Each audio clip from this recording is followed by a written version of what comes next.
Hi everyone, it's me, Darlene. It is 3:35 a.m. and I am in my car. As you can see, I am on my way to the Portland, Maine airport, which is called the Portland Jetport. I don't know why they chose that name, but that's what they chose. I am not happy about being up at this hour, but I am up. It was quite the journey to getting to this point in the car. I will talk about that a little bit more in the airport, assuming I have time. I am sure I will. And I'm just taking you with me for the trip to Memphis. I'm at the airport. I'm in the parking garage. Did pretty good time. I don't know what time it is, but I think I did pretty good time. I got a good parking spot very close to the door. And I'm going to go through security, and I'll see you on the other side. I'm at my gate. I am waiting to get on the plane. My plane is here. I see it right there. And we should start boarding in about 20 minutes. Looks cloudy around me. I don't know why. I wish I could tell you guys that this has been an easy morning so far. It has not. I worried so much about being able to get up and come here that I purposely got up and stayed up at 4:15 a.m. yesterday so that I could go to bed early last night. I wanted to be in bed by 6 p.m. the latest, and of course, as that time approached, I was more and more awake. I was a zombie all day. I finally went to bed, I think at 7, and I was so concerned about getting up that I could not sleep. I was wired, and I was so afraid that I somehow set the alarm clock wrong. Now, I use an old-fashioned wind-up alarm clock, nothing digital. I don't want to take chances. So I set the alarm for 2:30. And then I thought, as a backup, I'll also set my phone alarm, which I've only done maybe 3 times ever. And I'm so unsure if I'm doing it right or not. But I did set the phone alarm up also. And I went to bed, and I just couldn't sleep. I was so miserable. I finally fell asleep. I think it was probably close to 10 p.m., A little later, I woke up, and I checked the time on the TV, and it said, I think it was at the time that it said 12:30. And then, for the hell of it, I checked my alarm clock, and it said 11:30. And I was like, why is there a difference? I had just set my alarm clock wrong on the wind-up, because I had to set the time, because I only ever wind that up when I need it to get up. And it's not that I looked at a clock in the house that wasn't the right time. I just got it wrong. And that made me so sick to know that I would have been an hour late getting up. So I double-checked my alarm on my phone, clueless as to whether or not that would ever work. So I pretty much didn't sleep anymore after that. I dozed off again, and I just was waking up like every 20 minutes, checking the time. I was miserable. So I finally got up, and then I wanted so much to carry my pillow on to the plane with me so I could just have it. I'm pretty sure I'll get a window seat, and I just wanted to be able to rest my head on it. I just did not want to carry it. It's enough that I have a carry-on bag, and one of these days I will get a carry-on bag on wheels. I keep saying that, but it's like I don't travel enough, and I never get around to shopping for that. So the bag I have is, it's pretty heavy. And I was even thinking of just dragging it on the floor. It's got a pretty long strap to it. But I opted to not bring the pillow. I did bring my sweatshirt. Didn't wear it, but I brought it because I can use that as a little pillow. But normally I like a pillow and my sweatshirt as my blankie. So I got stopped in security because of my meat. They always have to check my bag, and he's like, oh, it must be this, and he pulls out my empty water bottle. I was like, no, it'll be my meat. He's like, what? I says, I have luncheon meat, sandwich meat in there. He goes, that will be it. So I feel like pure shit, to say the least. I'm so mad in a way that I got up early the day before because, see, no matter how early I wake up, I still don't sleep. Today, when I was getting ready, I swore I would never take this flight again, but it's really my only option. I don't want to switch airlines because I have my points with Southwest, and this is the only flight they ever have, is the morning one. I used to have more, but now they don't. And I've checked Manchester because I would go there if I could get a later flight, but they seldom have anything other than the early morning flight like this. So my next option is to check Boston, and I really don't want to go all the way to Boston, but I will check because I can't do this anymore. This ruins my entire trip because I stress for so long over the getting up process that it just makes it all suck. Alright, I'm going to put the camera down because my arm is already starting to hurt, and I will try to record some of the flight for you. They just said the flight's not full. 50 seats open, so there's a good chance I'll be able to have the whole row to myself. Now I wish I had my pillow. I'm sad. I would have laid right down. Not quite. I'm amazed that there are 5 people near me not looking at a phone or a device, not even at a camera. Dana, big cabin, my absolutely sick to my stomach. Providing our in-flight beverage service on a very short flight. I ended up getting this seat alone. I wish this was the second leg of my boat because that's the long one. This one's only like an hour. My stomach is killing me. I'm so tired. When will they ever turn off the lights? I don't want to sleep, but I will record the takeoff and the landing.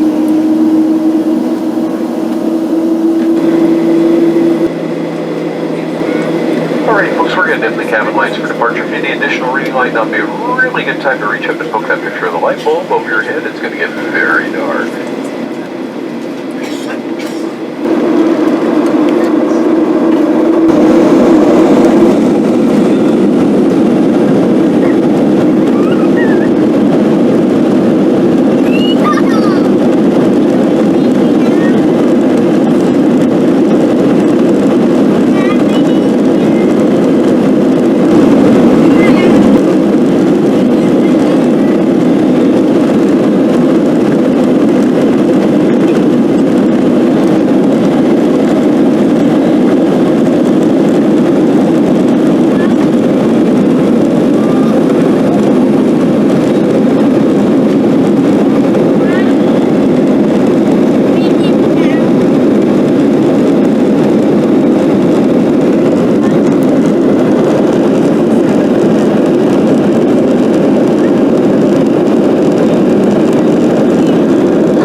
On behalf of this flight crew and Southwest Airlines, we'd like to be the first to welcome you to Baltimore. Folks, please remain seated with your seatbelts fastened until we come to a screeching halt at the gate. The captain turns off that fasten seatbelt sign.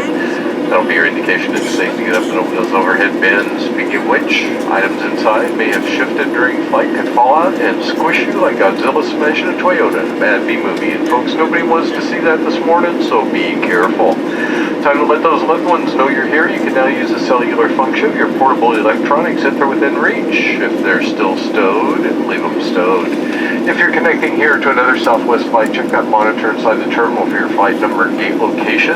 If you're continuing on to Minneapolis or Vegas, well, this is your aircraft and we are your crew. Please remain seated. Let the local passengers deplane. We'll come from the back end and accurate through count, make an announcement. You'll be free to stretch your legs or use the lavatory. Folks, we've certainly enjoyed spending just a little chunk of our day with you. We know you got many choices when you fly. We sincerely thank you for choosing Southwest Airlines this morning. Welcome to Baltimore. I'm at my gate. Whenever I take this early morning flight, I land in Terminal B, and I have to walk to Terminal A. And this time I landed in Terminal A, and I was like, oh my god, so awesome. But then I had to walk to Terminal B, and it's quite a hike, but I did it. I feel terrible. I just don't feel well at all. I can't wait to be at Derek's and just crash. I hope that I can actually sleep a little bit, even if not, I just want to crash. I would start to doze off a little bit on the plane, but I wake up because I stop breathing because I have sleep apnea. But I don't wear my CPAP anymore. I haven't for a long time. It just was too much to take care of, so I'll just die from stopping breathing in my sleep. I choose that. I think this plane is going to be more full. I don't care if somebody sits in the row with me. I would just love it if there was no one in the middle. And I will do takeoff and landing if I can. And it is quite cloudy here. I should be able to get a window seat because I'm early in the line. On Southwest, you line up in order. There's a number on your boarding pass, but then when you're on the plane, you pick whatever seat you want. It's first come, first serve, so I'm going to just relax. My plane should be boarding in about 30 minutes, I think. This lake is usually like 2 hours, a little more, 2 hours, 20 minutes. I can't remember. I don't know if I'll sleep this time. I didn't look at my iPad for the first half of the trip, but I took it out this time. I don't know, I just feel sick. Southwest Airlines this morning, welcome aboard.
On behalf of Southwest Airlines and this entire flight crew, we'd like to first welcome you into Memphis.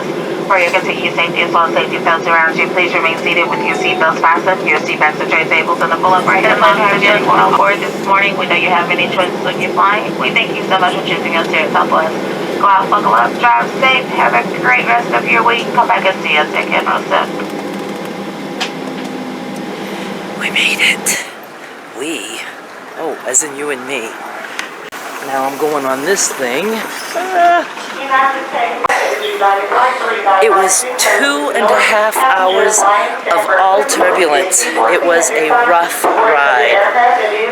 And I'm just so glad to be off the plane and to be here in Memphis. You can't imagine. I will have to have Derek take me to the store to get my ground beef. And then I want to take a good close look at my pillows. Alright, getting to the luggage somewhere. I almost fell on the escalator. Seriously, I put my foot and I was on half the step and tried to move it back, but it was already taking me down the stairs, and I fell into the side of the escalator, right into my ribs, right into the side of it. And I swore out loud. I was scared. I was like, no, I cannot injure myself. I should never take escalators because I suffer from vertigo and I panic. I panic before I even step on it. I do okay with the ones that are just those, conveyor belts on the floor, but escalators, I don't do well with those. So now I'm waiting for Derek. I let him know that I'm here. And it's not as hot as I expected. It's good, but I didn't bring anything. Like, this is the only shirt that I brought that has like sleeves on it, the 3/4 length sleeves, because I know I just want my summer shirts here. All right, got to wait for him. There he is.